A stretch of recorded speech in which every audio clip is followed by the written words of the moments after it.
really pleased to welcome you to the Leadership and Lead podcast this morning. And for those of you who've not joined before, just to give you a little bit of context, this podcast is directed at all of you business leaders out there. We get a guest on board, delve into their leadership journey, and leverage some of their experiences and learning that they've had, and then take away some steps that we can go and put into practice quickly. And in this episode, I'm really delighted to be joined by Martyn Jenkins. Now, Martyn has built up a really impressive reputation as a visionary leader in the luxury brand industry, and most recently was MD at Gucci. So great to have you here this morning, Martyn. Looking sharp as ever. And I'll just pause there and hand over to you. If you just want to give us a quick intro into your background, some of those pivotal moments that have helped you to get where you are today, and then we'll start cracking on with the questions. Sounds good. And I've had the last sort of 2 decades working in with some of the biggest luxury groups in the world. Had the privilege of working on some amazing brands, and my first sort of step into luxury was about 20 years ago with a brand called Heuer, which is a luxury watch brand. And then more recently, stepped across into a brand at Gucci about 7 years ago. And it wasn't always the plan to end up in luxury goods. But having moved across from my original kind of starting point in my career as a police officer, and then realizing that perhaps that wasn't quite where my future lay, I ended up transitioning across into a sales role, and the rest is history. But it's been an amazing journey, and learned masses.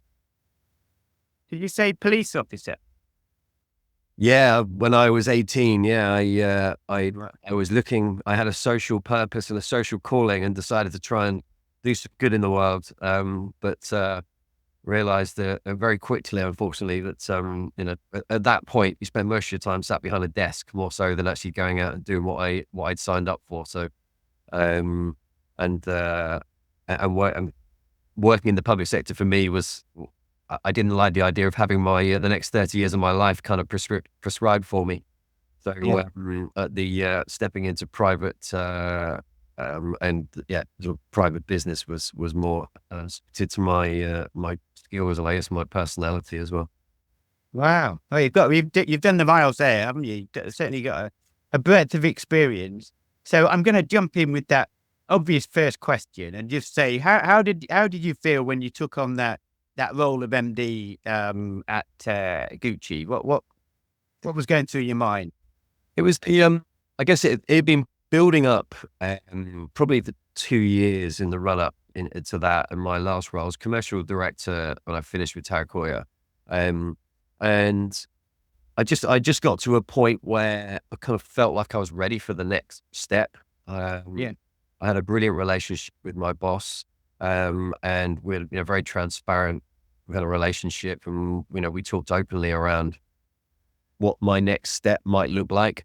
I was offered a couple of different opportunities in different parts of the world with Heuer, but at the time I had a very young family, and it just didn't feel right making that leap at that point.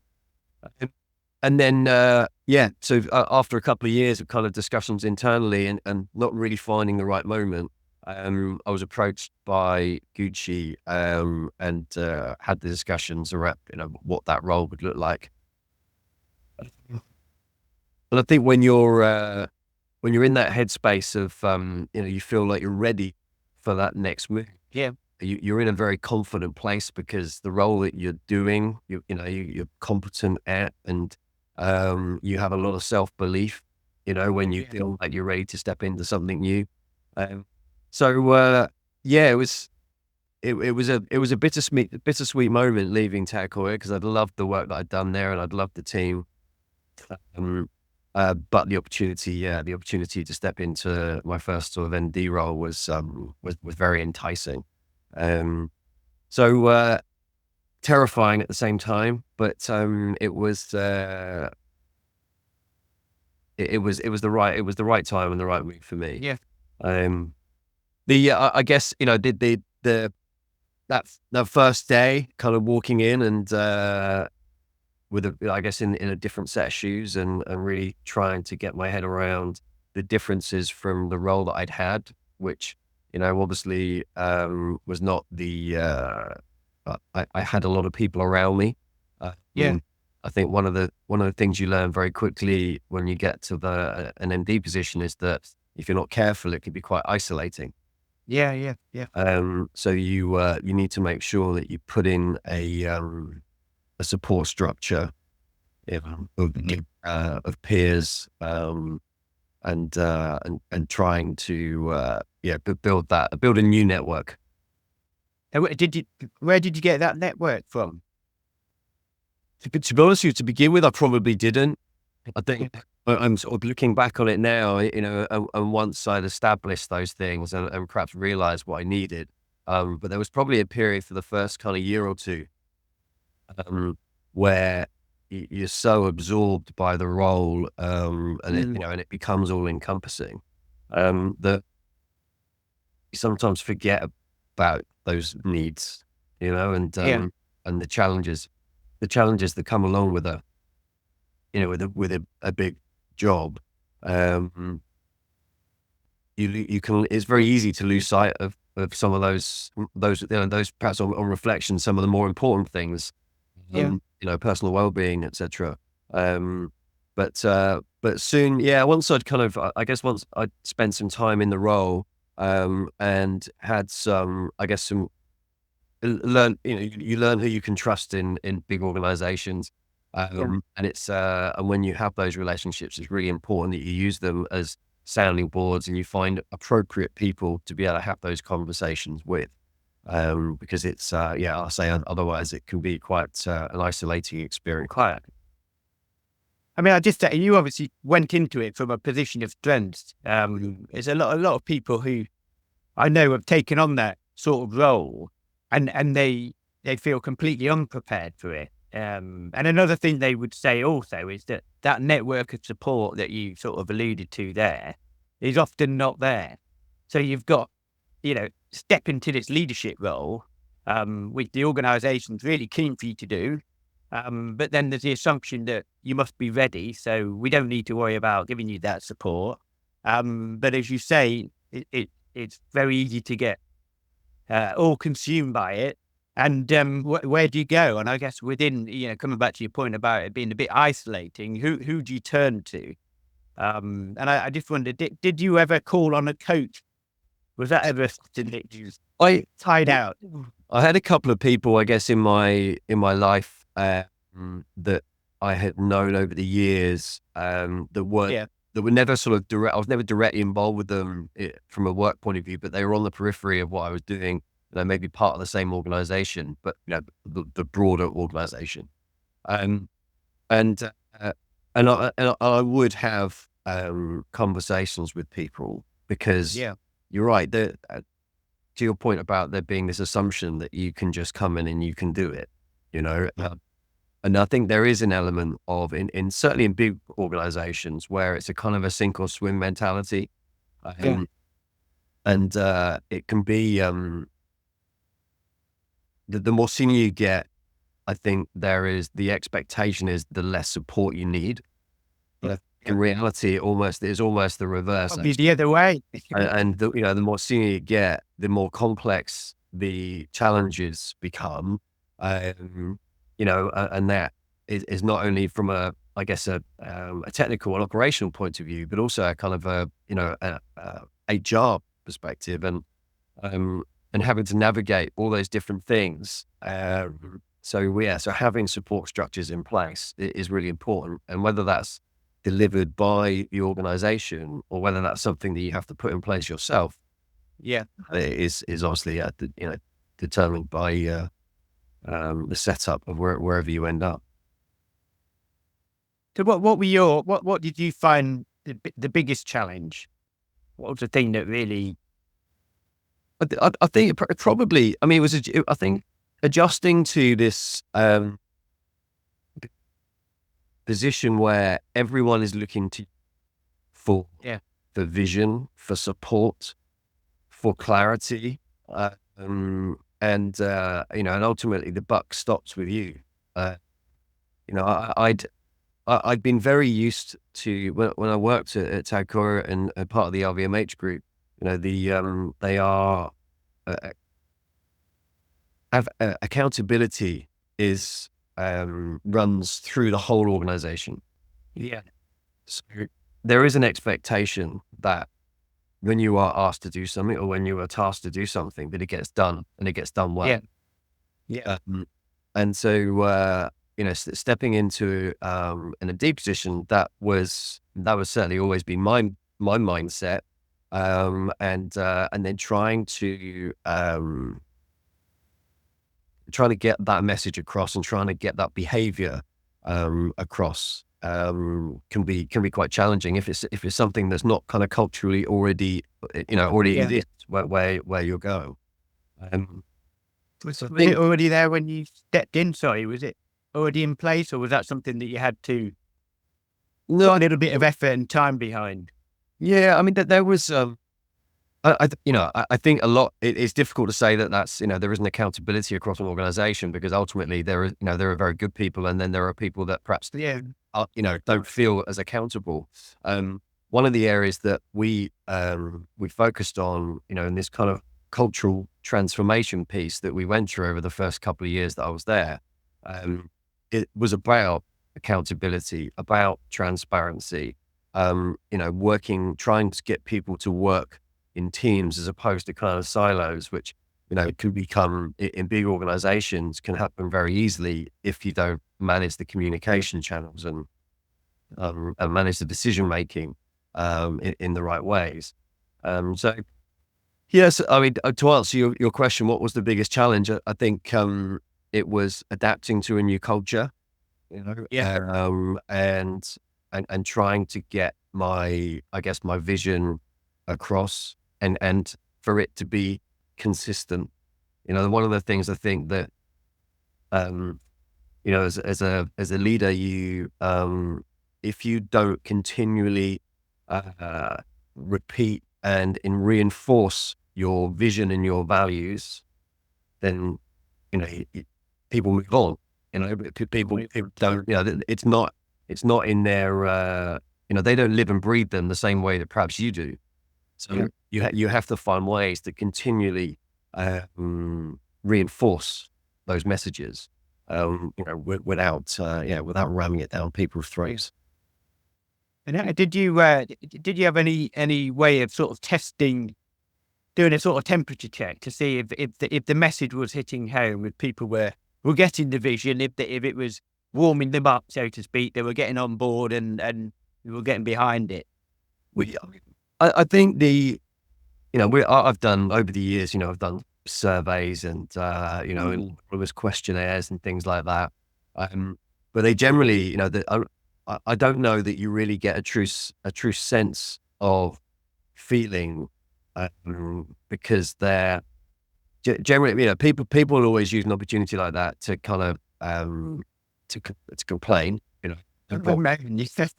that, that's part of the course, right? That's part of the reason that you give people the question, have their say.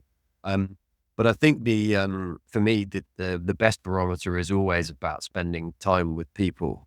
And I look back and on that, over the last few years, and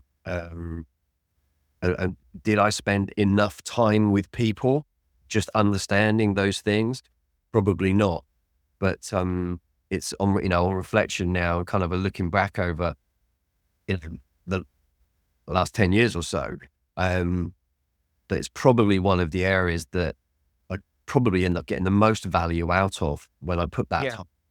And I think that we all as leaders, you can be very absorbed by the day to day. You can be very absorbed by your kind of the needs of the business. But the reality is that that the people that are in it are your most valuable asset. and the most, the most valuable resource that you have, and understanding their needs Yeah. is really important. And just given the sort of magnitude of the role and the scale, how did you balance you mentioned about having a young family, and how did you balance that professional and personal? Well, we not only had a young family at the time, but I think the week I started with Gucci, we knocked down our house as well. So I had 12 months or 11 months, 12 months of rebuilding a house at the same time as taking on the role. So, it was, I would I'd never advise doing that. It was a lot. And it is one of those things that you kind of, you think You go into you think it'll be fine. Yeah. You try and make the best of it. But, yeah, I think that, I mean, if I was going back and giving myself advice again, I certainly wouldn't be doing that. And I think that you need to give yourself some time to reflect, and some time to kind of really understand, because there's, when you, particularly if you're going into an organization where you have to make a lot of changes, you inevitably get pushback. You inevitably get, concern and questions. And without to go back to that kind of support network that I talk, without that kind of support network, it's very easy to start kind of, doubting your vision, or doubting the purpose that you have. So it's, yeah, I mean, it certainly wasn't an easy time. But I kind of, looking back on it now, they say what doesn't kill you makes you stronger, right? I feel like it probably did, because it almost killed me, but not, You've grown.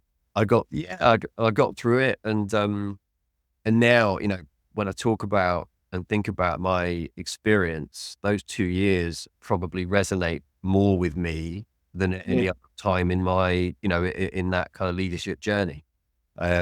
Because it can be really tough. And I don't think anyone stepping into a senior role should underestimate, the impact that can have. So, yeah, understanding what your own priorities are, both professionally and personally, I think are really important. And I think we all quite often prioritize. I think if you're an ambitious person, and you've had some success in your in your professional life, it's very easy for that to kind of drive the ego and drive the pushing forward with that, but maybe not always seeing the downside, the personal downside. But I feel like in looking back on it now, I feel like I've got a better grip of what a balance of some kind should The look. balance. Yeah.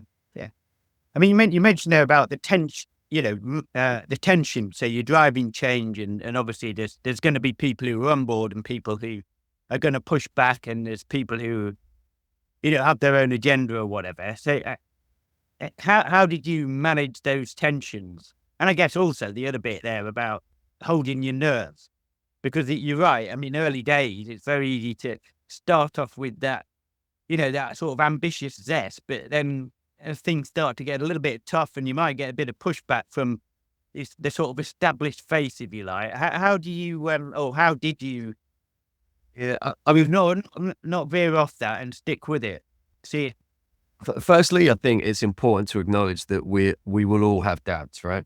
yeah, We're human beings, and and even the very best will have doubts at certain points.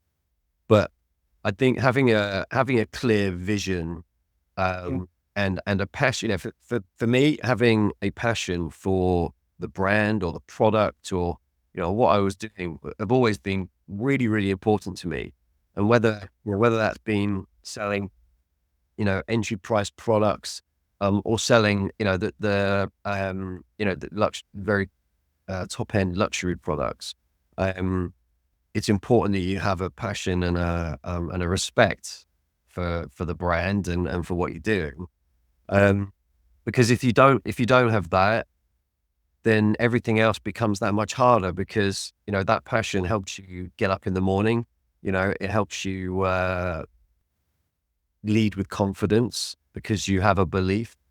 Yeah. And I think that, so to answer your question, the having and communicating that belief and that passion, and hopefully leading by example with the way that you behave and the way that you communicate, is really important. There will always be people that will fight against it. That there's you can't please all the people all the time. But if you have a consensus, and if you have a purpose that people can get on board with, then you have the opportunity to drive some change. And it'd be very unusual to get to a stage, I think, in any organization where you don't, if you have a mandate to move these things forwards, it will happen. It might, it might be a bit bumpy along the way, but you have to keep hold the faith and And stick with it. and stick with it for sure. I mean, that continually being on the front foot as a leader and driving change is so important, isn't it? And I mean, there's a stat out that says if you've got a business, you basically need to be able or be in a position to change it, every 2 to 5 years. So you can't, live in the moment. You've got to be looking forward and sort of almost ahead of the game. There's no time to to sort of stand still, and being comfortable with change. And I guess being comfortable with the uncomfortable is a key part of that. Yeah. So, I mean, just on that, how did you manage to maintain your sort of priorities, focus on the priorities and avoid distraction? Because I could imagine in, the day to day is going to be very easy to get absorbed in that, but actually you've got the vision that you've talked about. How did you balance that? I think it's I guess in a big organization, I would say it's not easier, but it's quite clear in terms of, the big brands. There are the priorities around, delivering on their key messages, are almost, they're quite prescribed. A certain element of it is laid out for you in terms of brand, in terms of image, in terms of communication and styles and things like that. So you have a framework. Most big brands, you have a framework to work within. So you're constantly reminded on a daily basis about working within those kind of parameters. Great. Because, Yeah. The brand is everything when you work for somebody, some of these big big firms. It's so I think it becomes it sort of becomes ingrained in what you do. And if you, as I said, going back to what I said earlier about kind of having this passion and this belief in what you're doing, I think if you have that, keeping clarity of vision becomes second nature. Because it's it's literally, it frames every decision that you make. So it's just it becomes second nature, I guess, in a way. But And are you a comfortable, confident decision maker? yeah, that's something that I think I've always been happy to make decision. I think that it's I trust my instincts. I think that's something that as you progress in your your leadership journey, you have to trust your instincts. And I've learned, there have been times over the years where I have had to go against my better judgment because, whether I've had direction from above or whatever else. And and I've learned the lesson the hard way, I guess. But I would encourage people that if you have been given the opportunity to take on a leadership role, is because people believe in your ability and therefore you should trust your own ability and your own instincts. It's otherwise you can second guess everything, and Everything. not only is that inefficient in terms of your time, but actually it doesn't demonstrate to the people that are looking up to you for leadership and for guidance and support that if you're constantly second guessing yourself, it doesn't. It doesn't relay a confident No, absolutely. you to and just on the decision, are you able to separate out those priority decisions that you absolutely need to make and stand with, and sort of delegate decision to other people and empower the team to take some responsibility? I think I got better. I think certainly early on in my there's always a distinction between being a manager and being a leader, right? It's a bit cliched, but certainly Way too. certainly when I first sort of took on a management role, and the first time I had people reporting into me, it was I look back on it and I was very task oriented. I was all about the deliverables, and quite black and white. But I learned over the years that nothing's black and white in business. There's you live 99% of your time in the grey, and you have to be comfortable with that ambiguity and comfortable with being uncomfortable. And as time went on, and I realized that actually being so action oriented was never, I was never going to get the best out of people. And people aren't robots, people, we all have, our own emotions and feelings and our own beliefs and how we go about doing things. So as time went on and I got more confident, it gave me then the confidence to be able to then start delegating. And now a bit further down my leadership journey, realizing that actually people are everything. People are the most important thing that you have in any organization, and to empower them to do their job properly and to give them everything that they need. Ultimately, that is now my job as a leader. Is to I'm less action oriented. I'm now more about providing the support that your people need to be able to do their roles as well. That becomes the main role and function of a leader, is to give everything that your teams need. Did you build a good team at Gucci? Yeah, the team that I left running things were amazing. And we learned an awful lot together, the highs and the lows that come with with business. And they and now they're they're fantastic. And and all the things, those values that I sort of alluded to earlier on around transparency and accountability, they're now very much living and breathing all of that. And for you, what was if you were to look back over that period, what was the biggest achievement? What was the thing that stands out most? I know you mentioned about your 2 years when you started in the house, but what's the thing that really stands out for you that you'd say you were most proud of? That really, it was I spent some time when I finished with Gucci. I spent some time. We talk about reflection, right? How important giving yourself, but the reality is that who the hell has the time to do it? And much as we should carve out time to be able to do this, sometimes it's difficult.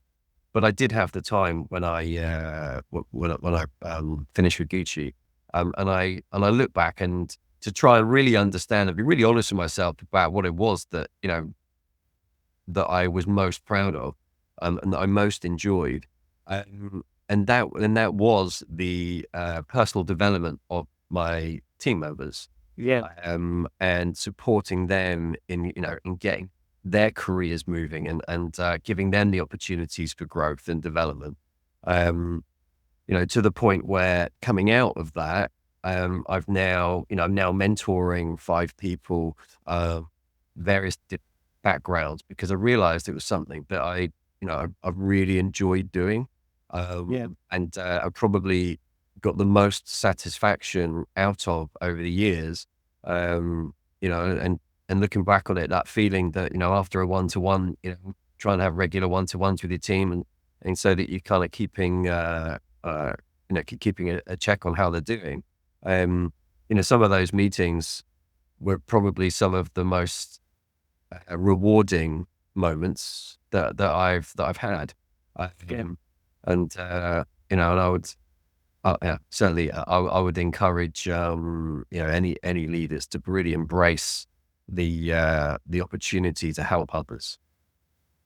And just any steps that you would suggest, any things that work particularly well for you in building that relationship and empowering that group of people?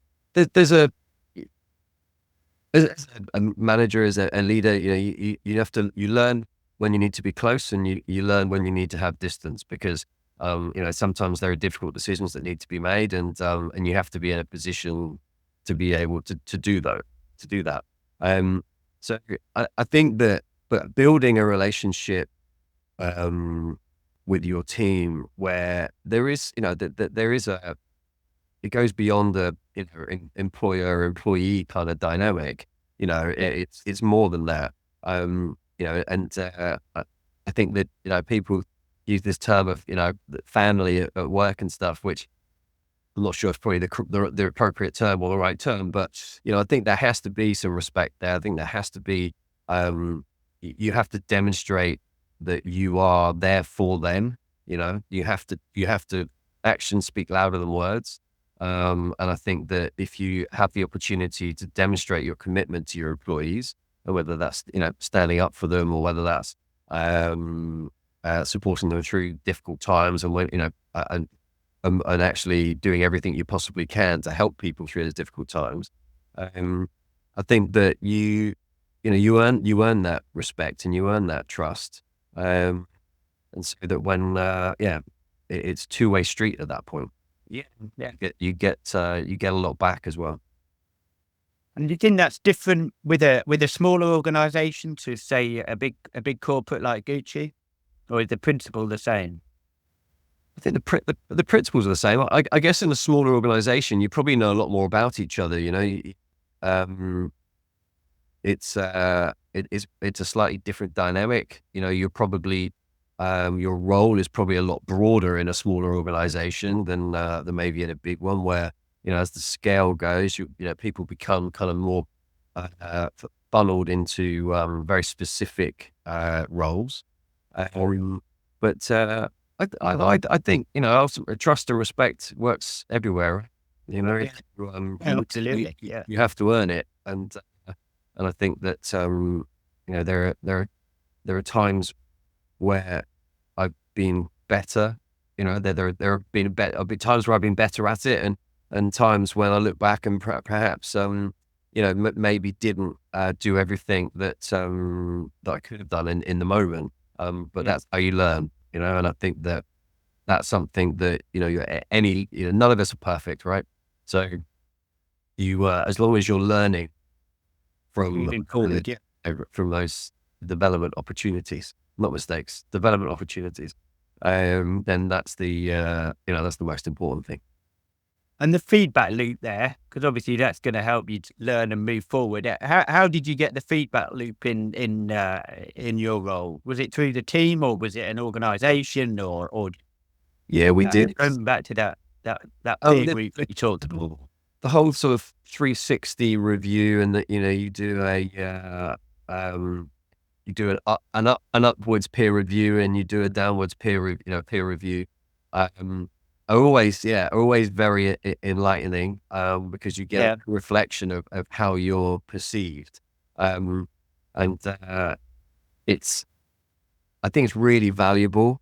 I think it needs to be, there are some safety nets I think that need to be put in place when you do that kind of stuff, and it needs to, it needs to be handled in the right way, because, it can,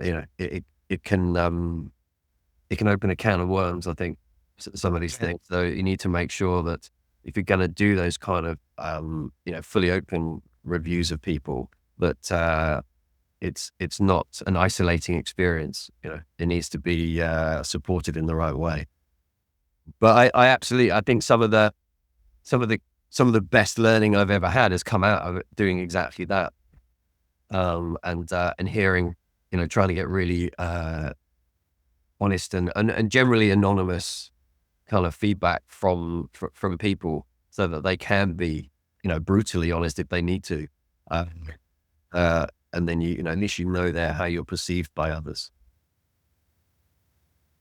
So I guess what the big question then is, what next? We've got all of that, that experience that you've built up, the learnings that you've talked about, clarity on, what you represent. So what next? What are you looking at going forward, Martyn? Where is it taking you? Well, I guess one of the biggest, I guess, challenges and frustrations working in a big organization is that you because you're beholden to this, to a big brand or a company, your autonomy and your creativity aren't always, you're not always able to perhaps express yourself as much as you would like. And I just got to a point where I was sort of ready to do something else, to have a bit more control over what I was doing. So, sort of stepped out. I am in the process now of setting up a business consultancy with three amazing partners, from a real mix of backgrounds. Another guy who's from sort of FMCG, so kind of different part of industry, but a senior marketing leader, and then two entrepreneurs that have both been through the startup and exit phases of their businesses. So we've got a really broad set of experience, and now we're working with businesses and across full kind of spectrum of business support, and whether that's around transformation or growth or organizational development and cultural development. We're covering all the bases at the moment. So we're called Beyond the Trees. So help you see the wood from the trees. And it's going to be an exciting next chapter. So we'll watch this space. Yeah, exciting time. There's a lot there, isn't there? A lot of experience and expertise for your clients to tap into. It's been amazing. I mean, we've been very fortunate. We have a good network between us, and we've already got a number of clients that we're working with, and it's been amazing. I think when you work in one industry for a long time, like I did, you take for granted a lot of what you know, and what you've learned. But when you step outside of that, you realize actually that these, not only is all of these skills and experiences very transferable, but they're also really valuable, in terms of, how they can support others. So it's been great having the opportunity to talk with clients around, the challenges that they're facing, and being able to help shape the future of their businesses. So yeah, it's been a very enjoyable last few months. Right, that's really, really positive. So I'm just conscious of time. Any other points? Any other comments that you want to make, Martyn? I don't think so. No, I think No. Hopefully, shared it all. Well, I mean, yeah. A massive thank you for your time today. It's really helpful. I mean, all of those points that you've touched on are really pertinent for everybody out there in it, either in a leadership role or stepping into it. Are very common challenges, and it's really, really helpful to hear it from someone like yourself, who's obviously been so successful. And then also that next chapter, for any clients tapping into that, they're going to really benefit from that. So, yeah, big thank you again. Not at all. At the end of the podcast, I'll share the contact details for Martyn and Beyond the Trees consultancy. So if anybody wants to get in touch and reach out to Martyn, the details will be there. Also, give me a shout if there's any questions that you've got or you'd like to register for the podcast going forward. But thanks for everyone joining, listening today. Hopefully there's been some useful point for you to take away. Enjoy the rest of the day and hope to have you on the next podcast. Thank you for tuning in to this episode of the Leadership and Lead podcast. I hope you found value in today's conversation and are inspired to take action on your own journey.